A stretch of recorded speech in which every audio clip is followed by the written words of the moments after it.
So with this problem, we're going to figure out how we can maximize a function, find the maximum of a function. And in this case, we have this equation for the electric field due to a charged ring. So that's a ring that might look something like this.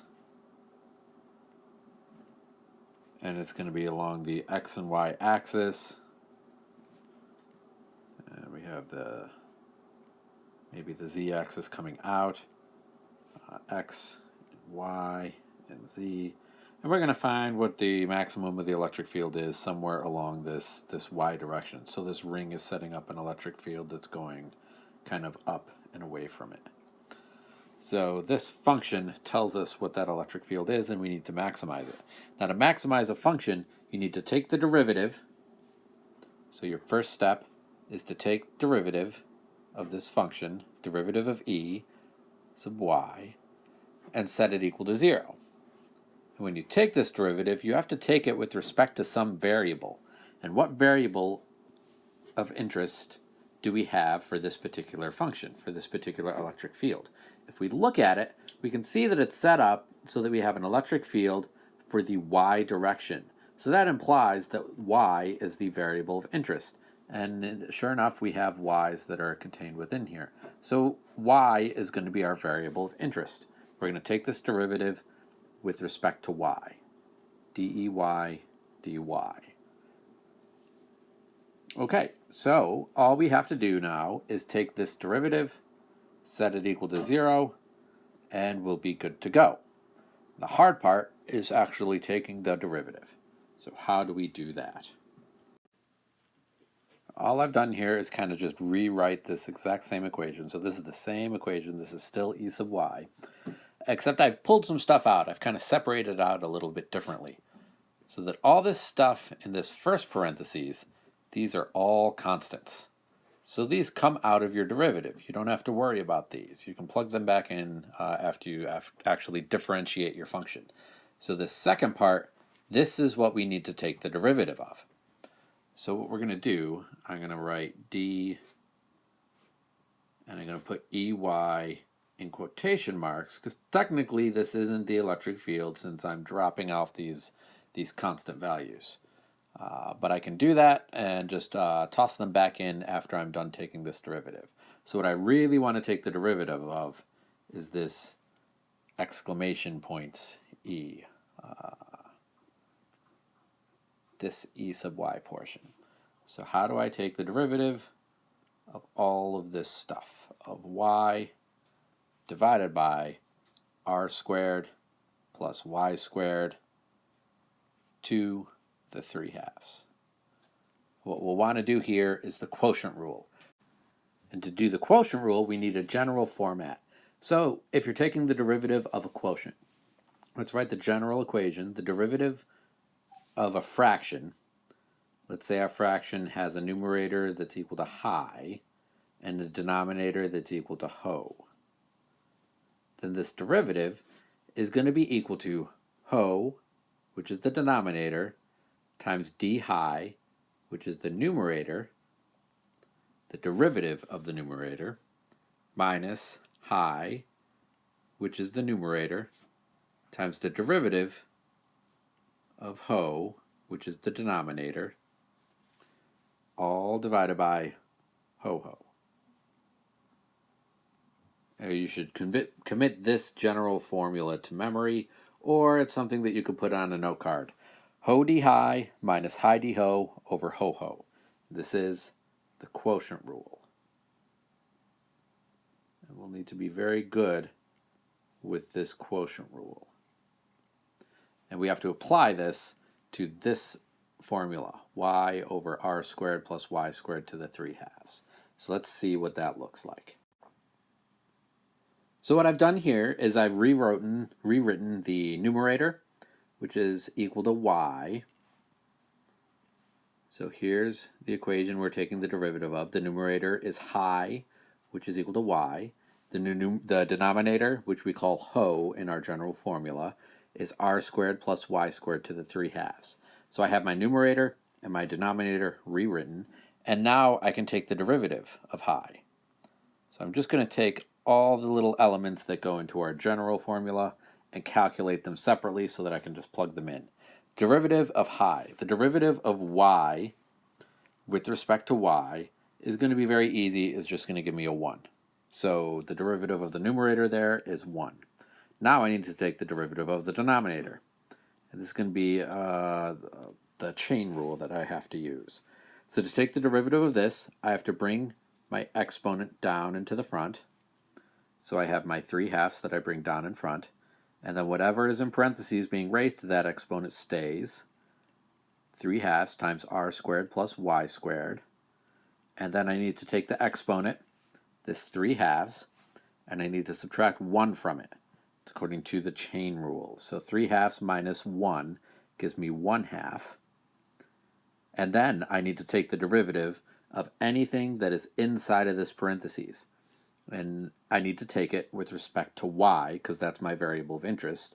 So this r squared, nothing happens to it, because it's just like a number. It's just like a constant. Derivative of a constant is 0. Now the derivative of y squared is going to be equal to 2 times y.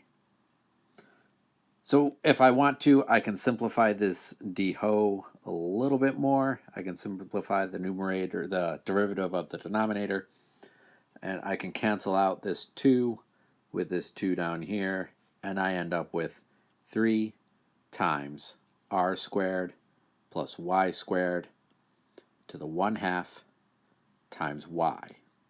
And now I can take all these different elements and I can plug them into my quotient rule to find what this derivative is. So let's do that. So I need to do, for my derivative, I need to do ho d high minus high d ho all over ho ho. So I start with ho, which is this denominator, which is just equal to r squared plus y squared to the 3/2. And again, this is taking the derivative of this e sub y that I am doing. And I'm taking this derivative with respect to y with the quotient rule. So I have my ho, which is my denominator, times the derivative of my numerator, ho d high, that derivative is equal to 1, minus high d ho, minus the numerator, which is y, times the derivative of the denominator, which is this d ho, 3 times r squared plus y squared to the 1/2 times another y. And then I need to divide all of this by this ho-ho term, where that ho-ho is the denominator multiplied by the denominator. So r squared plus y squared to the 3/2 times r squared plus y squared to the 3/2. And now to get this final derivative exactly correct for the ey without the quotation marks, I have to put back in those constants that I pulled out. So this is going to be equal to q over 4 times pi times epsilon naught times r squared plus y squared to the 3/2 minus y squared, where all I've done is combine this y with this y to give me a y squared, times 3 times r squared plus y squared to the 1/2, all divided by r squared plus y squared, and this is now going to be to the 6/2, because I have two functions raised to exponents, and when you're multiplying these exponents together, you actually add them to get this 6/2. So this is my final derivative. But the question wants me to maximize this function. It doesn't want me to just find the derivative, so I need to find this derivative and set it equal to 0. Now to do this, I can do some cross multiplying. I can move some stuff around. I can actually take all of this denominator, this r squared plus y squared to the 6/2, I can multiply it over to the other side. If I multiply it by 0, then this ends up going away. I can do the same thing with these constants. I can move all these constants over to the other side. So again, they're not disappearing. I'm doing algebra to move these pieces of the function to the other side, and since they're equal to 0, they end up going away. And when I do that, I end up with the following result. I want this whole function to be equal to 0, and when I do my algebra and shuffle things around, I will end up with just the numerator being equal to 0. I will end up with r squared plus y squared to the 3 halves minus 3 times y squared times r squared plus y squared to the 1 half is equal to 0. And you'll want to go on your own and do that algebra and actually figure this out to get to this equation. And once we get to this equation, we're more or less done with this problem. So let's do some algebra. Let's figure out the final actual answer, the final result that we want. I want r squared plus y squared to the 3 halves minus 3 times y squared times r squared plus y squared to the 1 half to be equal to 0. And what I can do is I can take all of this second term, this negative term, and I can move it over to the other side. So I move it over there. So when I move it over there, I get r squared plus y squared to the 3 halves is equal to 3y squared times r squared plus y squared to the 1 half. And now let's take this and solve this out. Let's do that algebra. First little thing to point out, you notice on the previous slide, I kind of missed one point. There's a little typo. This should be 3y squared. So it's fixed here, and we're going to keep going from here. I want to find what this y is equal to. So I want to find the place where y is a maximum, and to do this, I need to get y by itself. So first, I'll divide both sides by r squared plus y squared to the 1 half.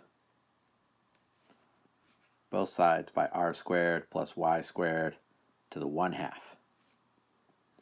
So I do that, that gets rid of everything on the right-hand side, and I move it over to the left-hand side. So when I do this, when I move these things over, I have this r squared plus y squared to the 3 halves divided by r squared plus y squared to the 1 half. So I'm dividing exponents, which means I actually subtract these. So when I subtract them, I will end up with r squared plus y squared to the 3 halves minus 1 half, which gives me just r squared plus y squared to the 1. And that's going to be equal to 3y squared. Now I can subtract y squared from both sides. That gets rid of my y squareds on the left-hand side and moves them over to the right-hand side so that I get 2y squared is now equal to r squared. Divide both sides by 2 and take the square root of both sides. And that will give me my final answer of y is equal to the square root of r squared over 2, positive or negative. So I have maximized this function, and that's how we solve this particular type of problem.